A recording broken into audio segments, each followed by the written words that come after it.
El Volkswagen Transporter no nació para viajar, ni para ser símbolo de nada. Nació porque alguien vio un vehículo torpe y entendió algo que nadie más entendió. Y ese momento, un boceto de 1947 cambió más que una industria. La historia que todos conocen empieza después. Una furgoneta amable, casi ingenua, convertida en ícono de libertad. Playas de California, colores psicodélicos, viajes sin destino, vehículo de reparto. El mito del van life antes de que existiera la palabra. Y esa narrativa funciona porque es visible. Pero cuando retrocedes, cuando vas al origen real, aparece algo que muy pocos conocen. En 1947, Ben Pon, distribuidor de Volkswagen, visitó la planta en Wolfsburg. No encontró un vehículo revolucionario, encontró una solución improvisada, un Plattenwagen, una plataforma rudimentaria construida con piezas del escarabajo para mover carga dentro de la fábrica.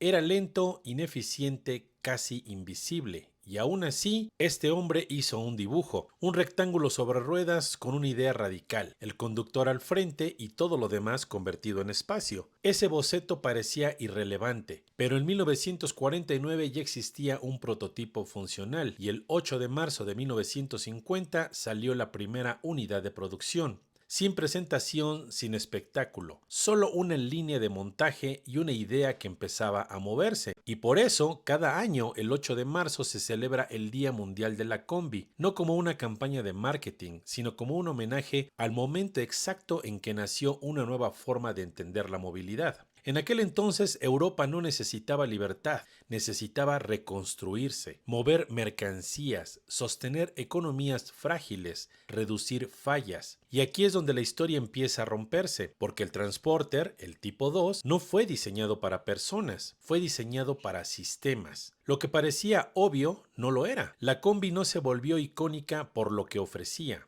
Se volvió icónica porque eliminó casi todas las barreras. Motor trasero, refrigerado por aire, sin radiador, menos piezas críticas, menos puntos de fallo. En un entorno donde detenerse no era opción, eso era una ventaja. Las primeras versiones apenas alcanzaban 25 caballos de fuerza, pero podían seguir avanzando cuando otros vehículos ya no podían. No era potencia, era continuidad. Y luego está el espacio. El diseño cap-over no buscaba comodidad, era una decisión extrema. Colocar al conductor sobre el eje delantero liberaba algo más valioso, volumen. Más carga, más personas, más usos posibles. No optimizaba la experiencia, optimizaba la realidad. Y aquí aparecen algunos detalles que casi nunca se mencionan. Aquel vehículo era inestable con viento lateral, el frenado era limitado. La seguridad estructural básica. No era un vehículo indulgente, te obligaba a estar presente. Y entonces ocurrió algo que nadie diseñó. En los años 60 el Transporter cambió de manos, de empresas a individuos, de herramienta a espacio personal. Y en ese instante dejó de ser un vehículo. Te sientas casi sobre el eje delantero, el volante es grande, delgado. Giras la llave, el motor boxer despierta con un sonido irregular.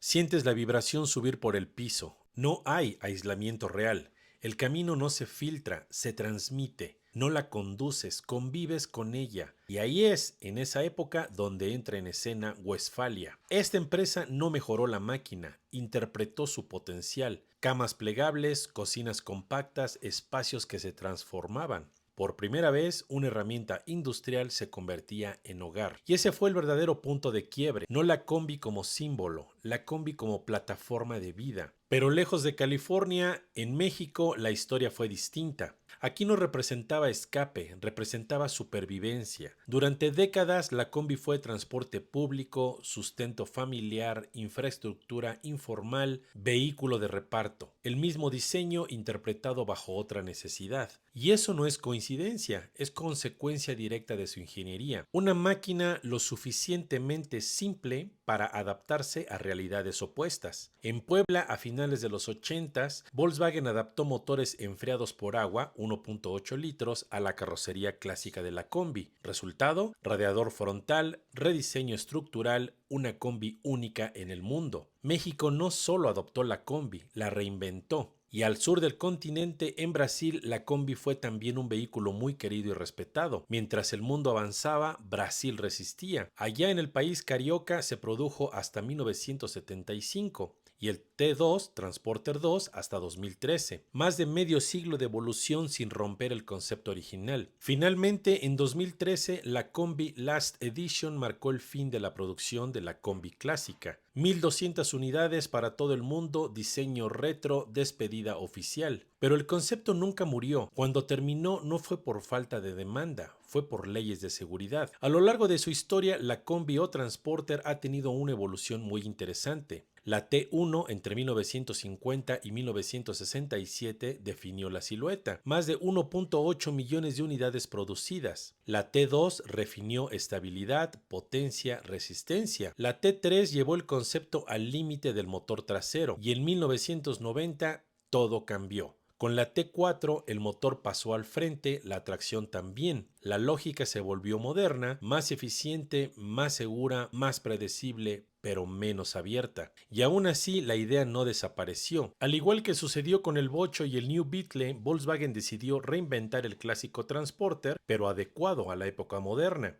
El Volkswagen ID. Buzz nace como respuesta directa a la nostalgia global por la combi clásica. Primer concepto fue presentado en 2017. Más tarde, el 9 de marzo de 2022, el modelo de producción fue revelado, marcando el inicio de una nueva era eléctrica para la marca. Construido sobre la plataforma MEB, diseñada exclusivamente para vehículos eléctricos, el ID. Buzz no es una copia, es una reinterpretación inteligente. Mantiene el frontal plano, el gran logo y los esquemas bicolor, integra iluminación LED inteligente y superficies limpias, y transforma el interior en un espacio digital, flexible y sustentable. Volkswagen lo define como una evolución directa del espíritu del Bully, como se le conoce a la combi en España, trasladando décadas de historia a la era del software y la conectividad. Sin embargo, aquí no hay motores a gasolina. El ID. Buzz es 100% eléctrico desde su concepción. Carga rápida hasta el 80% en unos 30 minutos, software actualizado vía internet, asistencias avanzadas como conducción semiautónoma. Desde su lanzamiento, la familia ID. Buzz ha crecido rápidamente, con modelos como el ID. Buzz de pasajeros, el ID. Buzz Cargo, uso comercial,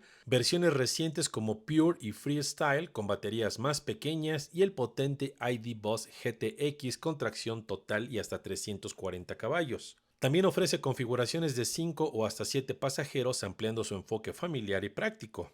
El ID. Buzz retoma algunos conceptos muy importantes de la combi original: el espíritu de libertad, el diseño amigable y emocional y la idea de un vehículo versátil para la vida, pero cambia lo esencial: motor térmico por eléctrico, mecánica simple por software avanzado, cultura hippie por sostenibilidad moderna. A pesar de haber cesado la producción de la combi original, este vehículo sigue siendo venerado en la actualidad, con miles de eventos de entusiastas alrededor del mundo, México incluido, por supuesto. Los propietarios de este vehículo se cuentan por millones alrededor del globo. Una de las concentraciones más importantes es, sin duda, el VW Buzz Festival en Hannover, que reúne miles de unidades y entusiastas cada año. Caravanas, restauraciones, familias enteras orbitando alrededor de una misma forma, no como nostalgia, como continuidad.